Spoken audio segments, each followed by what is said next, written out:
Bapak, Ibu, Saudara-saudari yang dikasihi dan diberkati Tuhan, hari ini kita bersama akan mendengarkan suara kebenaran firman Tuhan melewati Yesaya pasal 2 ayat yang ke-6 hingga ayat yang ke-11.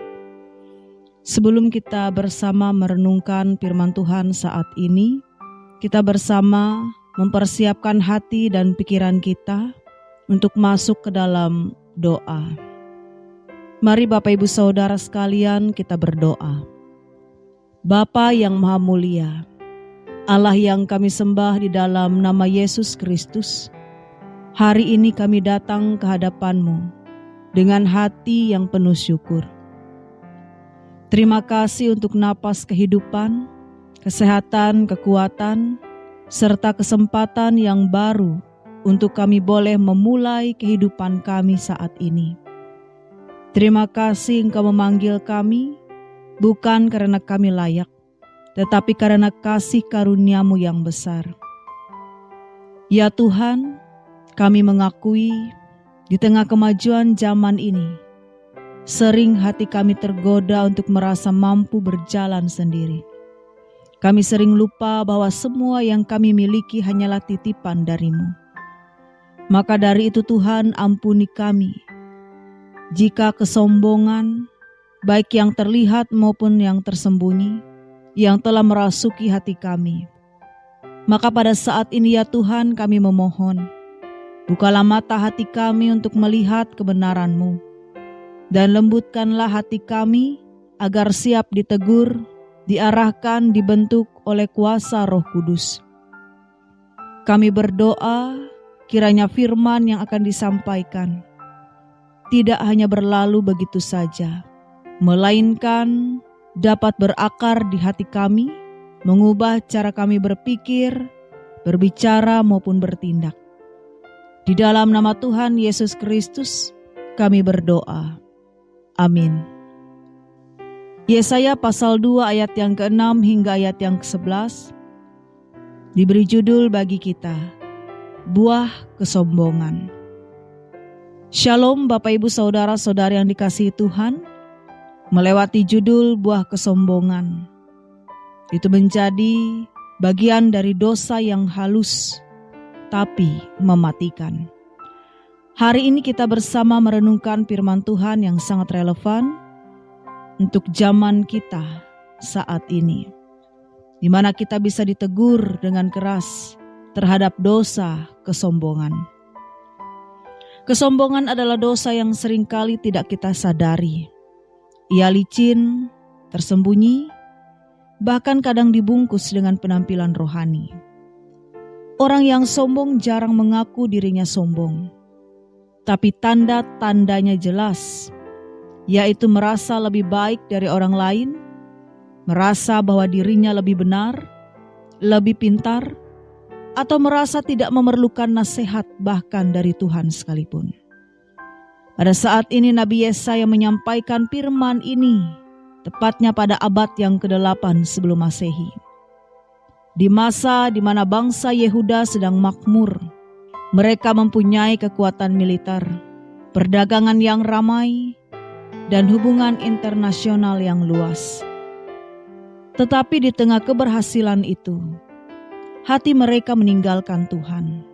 Pertanyaannya, bukankah ini mirip dengan kondisi bangsa kita sekarang ini? Indonesia adalah negara besar, kaya sumber daya alam, dengan pembangunan di sana-sini. Tetapi di tengah kemajuan, kita juga melihat gejala yang sama, yakni kesombongan yang mengabaikan Tuhan. Mari kita boleh bersama membaca di dalam Yesaya pasal 2 ayat yang ke-11. Manusia yang sombong akan direndahkan, dan orang yang angkuh akan ditundukkan. Dan hanya Tuhan saja yang maha tinggi pada hari itu. Kita bisa melihat melewati bagian yang pertama dari ayat yang ke-6 hingga ayat yang ke-7. Kesombongan yang berakar pada kepuasan diri. Yesaya berkata, "Sebab engkau telah membuang umat-Mu, Kata membuang di sini berarti Tuhan menarik kembali penyertaannya. Mengapa hal demikian terjadi? Karena umatnya penuh dengan adat istiadat dari timur dan mengejar kebiasaan bangsa-bangsa lain yang tidak takut akan Tuhan.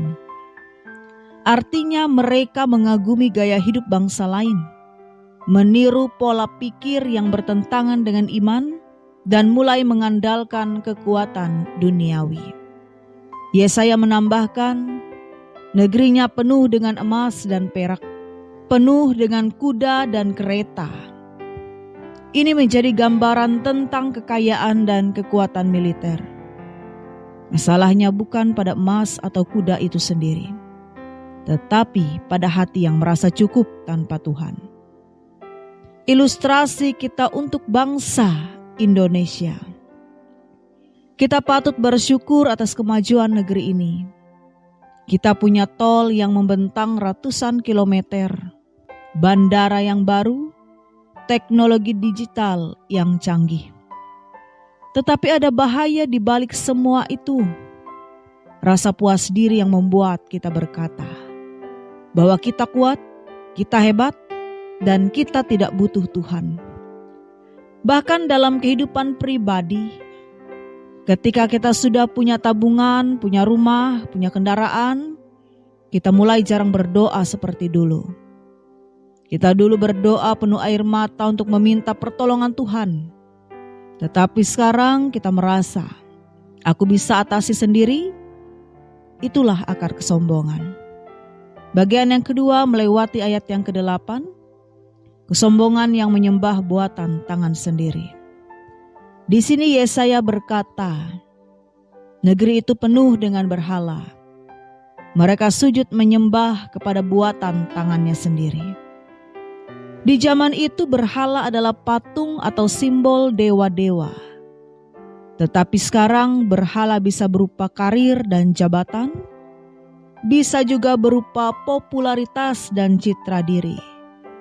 Bisa juga berupa kekayaan, gelar akademik, atau prestasi. Ilustrasi bagi kita masa kini.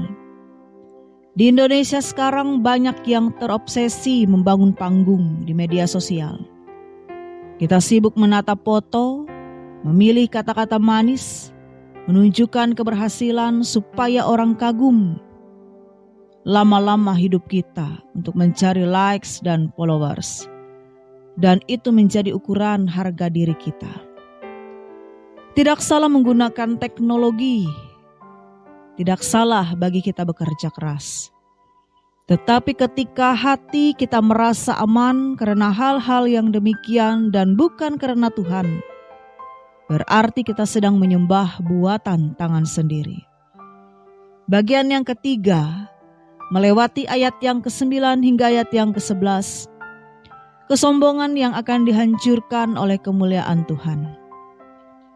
Di sini Yesaya memperingatkan, manusia yang sombong akan direndahkan. Kita perhatikan di sini, ini bukan ancaman kosong, melainkan kepastian. Hari ini Tuhan akan datang, dan saat itu semua orang yang meninggikan diri akan ditundukkan. Semua kebanggaan akan runtuh, dan hanya Tuhan yang akan ditinggikan. Kita pernah melihat bagaimana bencana alam, pandemi, atau krisis ekonomi yang melanda negeri ini.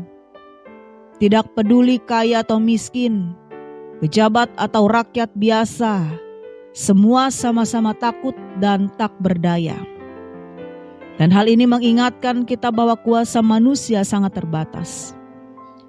Satu gempa bisa merobohkan gedung-gedung megah. Satu virus yang tak terlihat bisa melumpuhkan seluruh sistem ekonomi.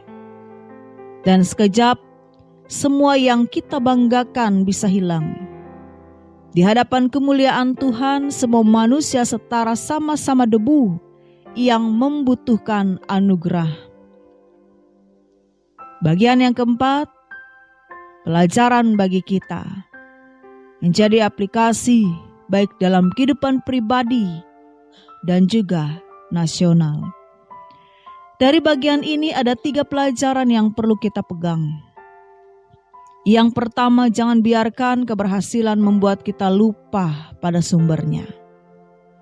Baik sebagai individu maupun bangsa, kita harus selalu mengingat bahwa keberhasilan adalah anugerah, bukan hasil murni usaha kita sendiri. Yang kedua, waspadai berhala modern. Apapun yang menggantikan posisi Tuhan di hati kita, itu adalah berhala.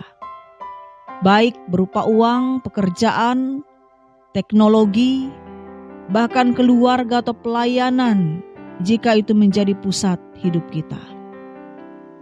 Yang ketiga, rendahkan diri sebelum Tuhan yang merendahkan kita. Lebih baik kita merendahkan hati sekarang, daripada nanti dipermalukan oleh keadaan atau penghakiman Tuhan. Bagian yang kelima, panggilan untuk Indonesia. Firman ini juga menjadi panggilan bagi bangsa kita. Kita perlu kembali kepada Tuhan, bukan hanya dalam seremoni, tetapi dalam kebijakan, perilaku, dan hati rakyatnya. Pejabat perlu rendah hati, mau melayani, dan bukan dilayani. Rakyat perlu rendah hati, tidak merasa benar sendiri, tetapi mau saling menghormati. Sejarah menunjukkan bahwa bangsa yang sombong akhirnya runtuh. Kerajaan besar seperti Babel, Persia, Roma juga pernah berjaya, tetapi hilang karena kesombongan. Jangan sampai itu terjadi di dalam kehidupan kita. Bapak, Ibu, Saudara yang dikasihi dan diberkati oleh Tuhan, kita percaya bahwa hanya Tuhan yang layak ditinggikan. Kesombongan itu seperti rayap, ia menggerogoti perlahan, tidak terlihat dari luar, tetapi akhirnya meruntuhkan seluruh bangunan. Di sini Yesaya mengingatkan bahwa pada akhirnya hanya Tuhan saja yang maha tinggi pada hari itu. Mari kita memutuskan hari ini untuk hidup rendah hati. Ingatlah bahwa kerendahan hati bukan berarti kita berpura-pura lemah, tetapi mengakui bahwa segala kekuatan kita berasal dari Tuhan.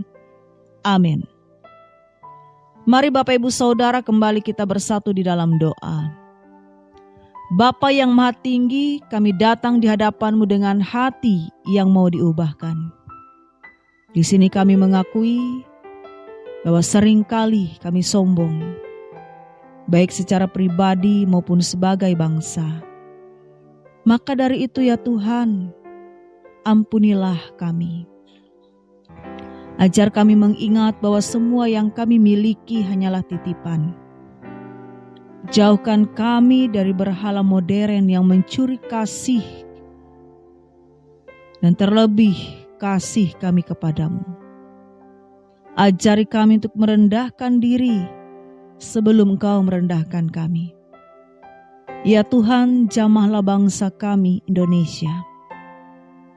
Berilah para pemimpin yang rendah hati dan rakyat yang mau taat kepada kebenaran-Mu. Pulihkan negeri ini, agar kemuliaan hanya bagi-Mu dan bukan bagi manusia. Di dalam nama Tuhan Yesus Kristus, kami berdoa. Amin.